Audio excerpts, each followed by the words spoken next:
Assalamualaikum dan selamat pagi.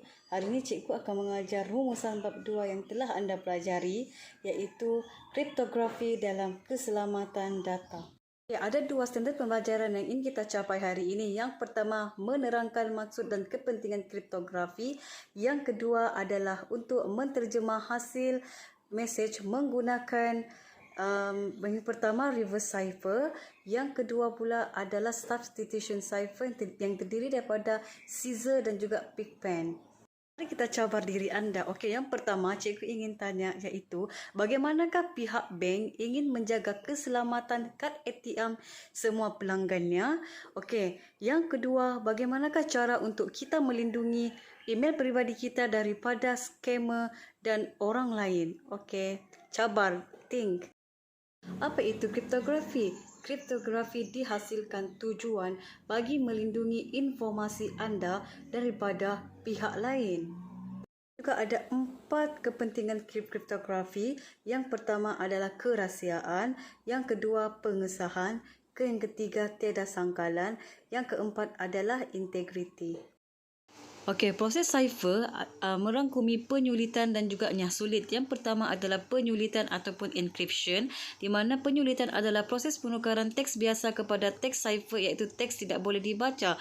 Okey, contohnya pada Raja 2.3 menunjukkan teks biasa selamat datang, di mana disulitkan dengan menggunakan kunci dan algoritma penyulitan, iaitu teks cipher disulitkan menjadi reverse, iaitu selamat datang.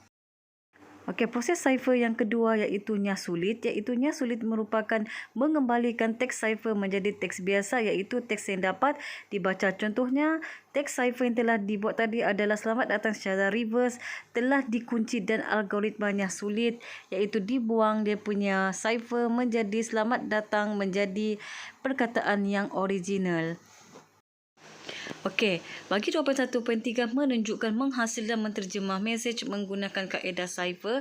Yang pertama iaitu reverse cipher, di mana kaedah paling mudah dan menggunakan cara songsangan untuk menuliskan mesej. Contohnya, songsangan dilakukan berdasarkan abjad A hingga Z, di mana permulaan A akan bermula pada Z jika disongsangkan. Contohnya, apabila diberi perkataan mesej sulit anda iaitu teks biasa, bila disulitkan dia akan menjadi reverse, iaitu NVHVQ HFORG dan ZMWZ menjadi teks cipher. Okey, kemudian songsangan dilakukan berdasarkan perkataan, di mana mesej sulit anda sebagai teks biasa, Jesem Tilus Atna menjadi teks cipher. Okey, songsangan juga boleh dilakukan berdasarkan seluruh mesej, iaitu mesej sulit anda akan decipherkan menjadi Atna Tilus Jesem. Okey, itu adalah reverse cipher yang paling mudah. Baiklah, mari kita cabar diri anda. Mari kita cuba perkataan reverse cipher yang diberi, iaitu juara ialah kumpulan Zamrud. Anda dikehendaki untuk menyulitkan mesej menggunakan salah satu kaedah reverse cipher. Cikgu boleh bagi masa 2 minit untuk anda menjawab. Okey, proses yang kedua dalam menggunakan kaedah cipher iaitu substitution cipher yang terdiri daripada 2, iaitu scissor cipher dan juga pick pen cipher.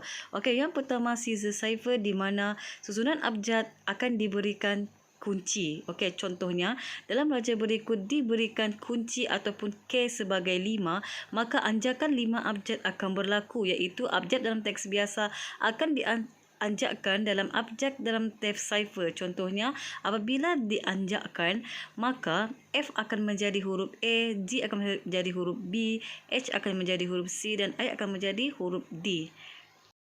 Okey, seperti contoh yang diberikan dalam 2.1 menyasulit menggunakan scissor cipher. Okey, contohnya Amir menerima satu mesej di mana diberitahu kaedah cipher yang digunakan adalah scissor cipher. Okey, contoh diberi GRJMX AFHK QFK. Okey, kunci diberikan adalah 3, bermaksud anjakan berlaku sebanyak 3 kali, iaitu 3 abjad ke kanan. Berikut merupakan susunan abjad dalam teks biasa dan susunan abjad dalam teks cipher selepas anjakan. Apabila abjad dalam teks biasa adalah A sampai Z, di mana anjakan 3 abjad berlaku, maka huruf A akan menjadi D, B, E, C akan menjadi F, D akan menjadi G dalam teks ciphernya. Okey.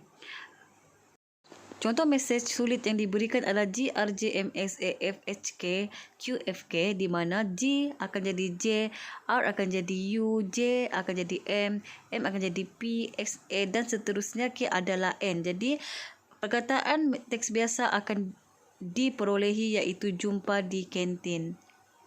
Okey, kaedah yang kedua iaitu pick pen cipher, di mana setiap abjad digantikan dengan simbol grafik.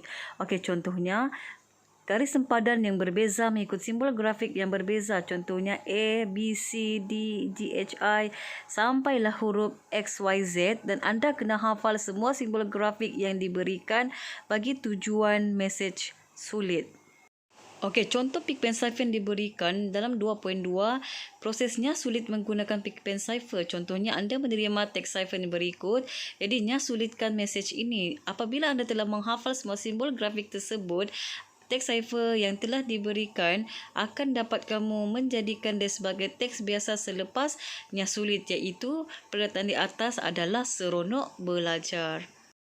Okey, mari kita mencuba teks cipher yang diberikan seperti di atas. Okey, jadi apakah teks biasa yang terhasil apabila teks cipher di atas dinya sulit? Okey, anda boleh cuba dalam masa 2 minit. Mari mencuba.